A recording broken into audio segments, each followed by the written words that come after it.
अगर एक तारीफ आपका पूरा दिन बना सकती है और एक क्रिटिसिज्म आपका पूरा दिन खराब कर सकता है, तो शायद आप उतने आज़ाद नहीं हो जितना आप समझते हो।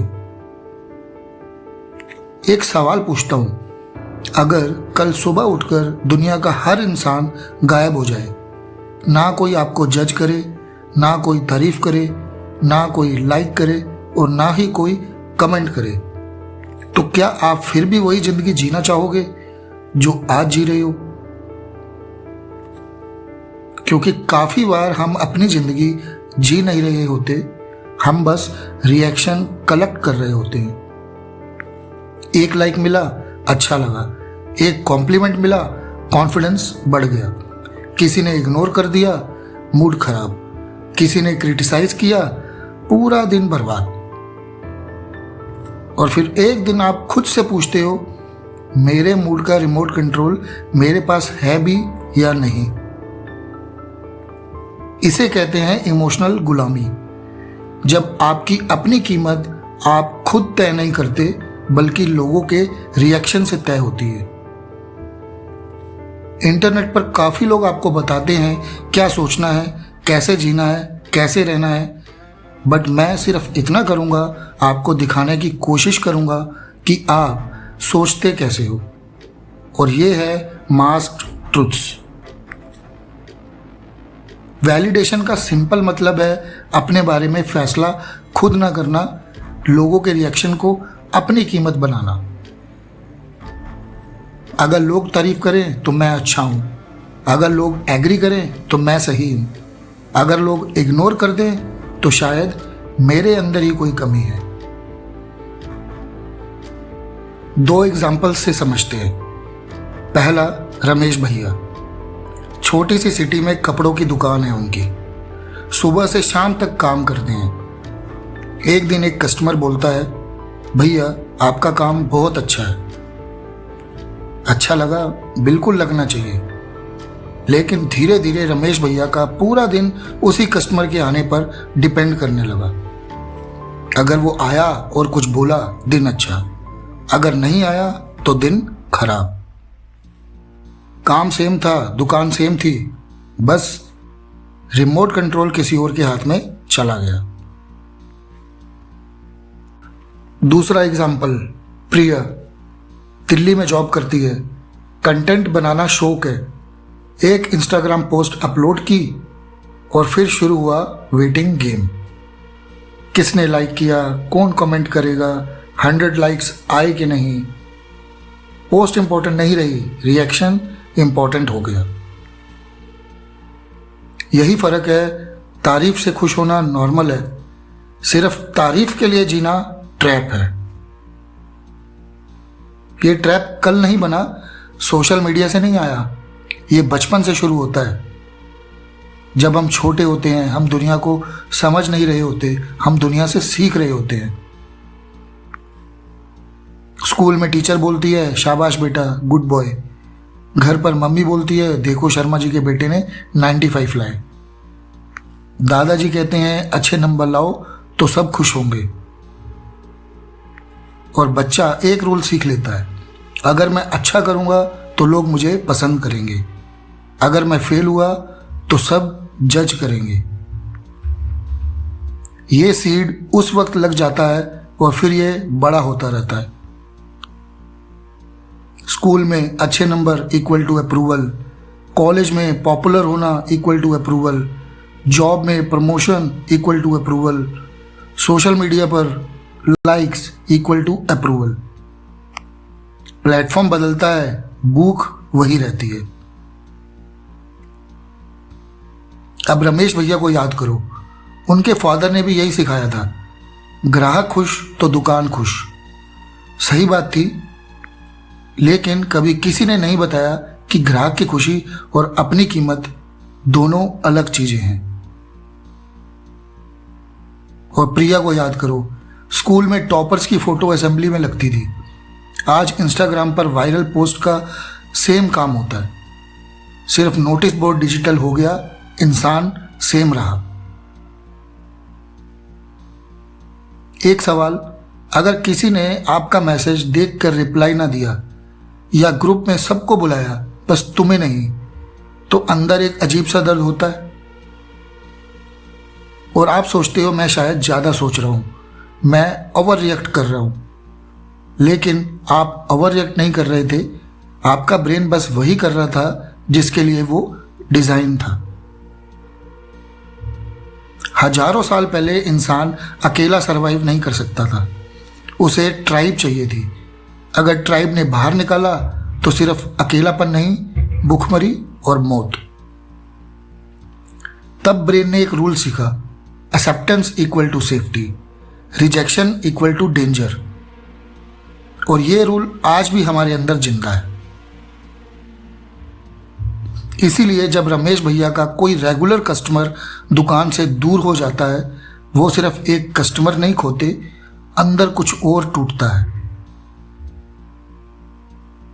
और जब प्रिया की पोस्ट पर एक्सपेक्टेड लाइक्स नहीं आते, वो सिर्फ नंबर्स नहीं है, उसके ब्रेन को लगता है शायद मैं इनफ नहीं हूं। एक एक्सपेरिमेंट ने यह प्रूव भी करके दिखाया है, आइए समझते हैं। नाम था साइबर बॉल। कुछ लोग कंप्यूटर पर एक सिंपल गेम खेल रहे थे, वर्चुअल बॉल एक दूसरे को पास करना, बस। कोई फाइट नहीं, कोई गाली नहीं। फिर रिसर्चर्स ने कुछ लोगों को धीरे धीरे गेम से बाहर कर दिया। बॉल सबको मिलती रही, बस उन्हें नहीं। किसी ने उन्हें कुछ बुरा नहीं कहा, सिर्फ इग्नोर किया। और फिर भी उन लोगों ने रियल इमोशनल पेन फील किया। Fake game, fake ball, fake लोग, बट फिर भी दर्द रियल था। तो सोचो रियल लाइफ में रिजेक्शन कितनी पावरफुल होती है। वैलिडेशन ट्रैप की सबसे डेंजरस बात, ज्यादातर लोगों को पता ही नहीं होता कि वो इसमें है, क्योंकि ये ट्रैप आदत की तरह लगता है, नॉर्मल बिहेवियर की तरह लगता है। इन साइंस में खुद को देखो। साइन 1, लोग क्या कहेंगे।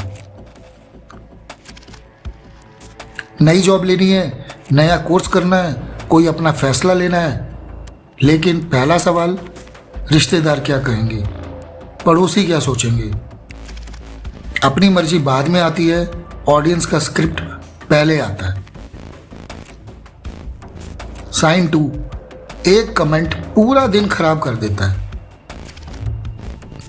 100 लोग तारीफ करें, अच्छा लगता है।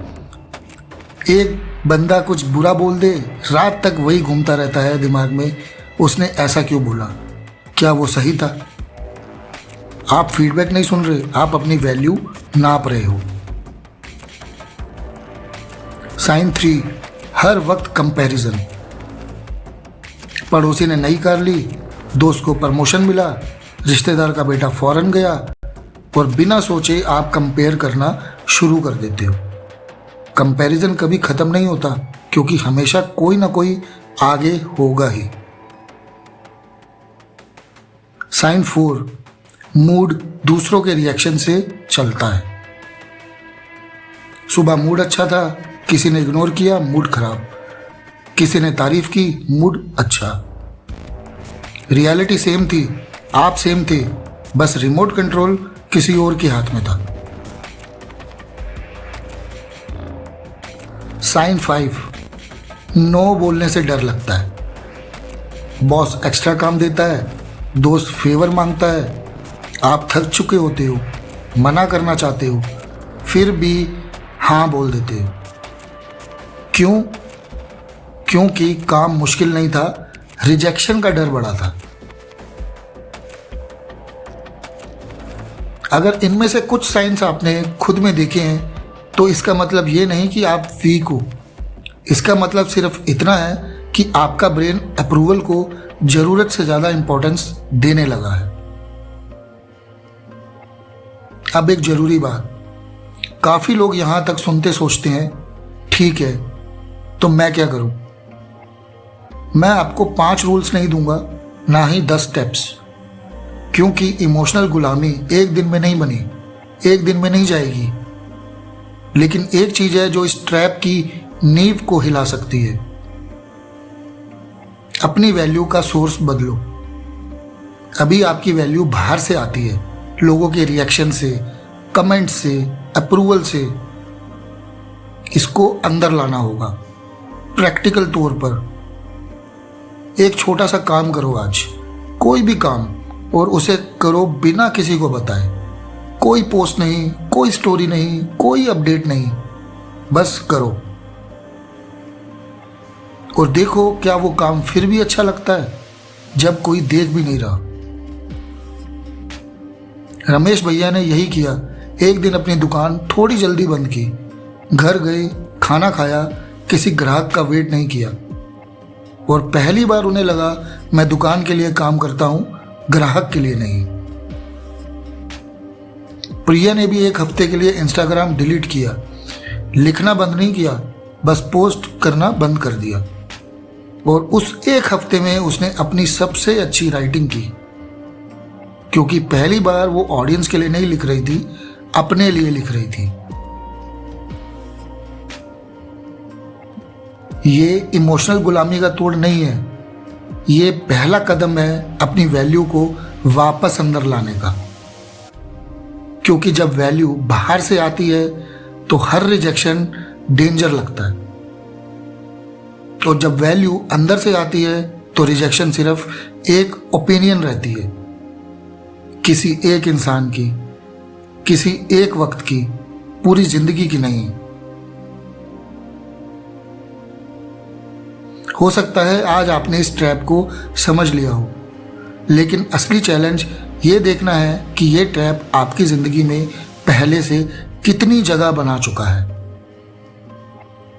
आज का वीडियो खत्म हो गया, लेकिन ऑब्जर्वेशन अब शुरू होनी चाहिए। ऐसे ही और ह्यूमन पैटर्न्स, साइकोलॉजिकल ट्रैप्स और हिडन बिहेवियर्स को समझने के लिए मास्क ट्रूथ्स को सब्सक्राइब करिए, क्योंकि मैं यहाँ रहूँगा आपको दिखाने की कोशिश करता हुआ कि आपकी सोच कब आपकी होती है और कब किसी और की। यहाँ पर्दा उठेगा धीरे धीरे।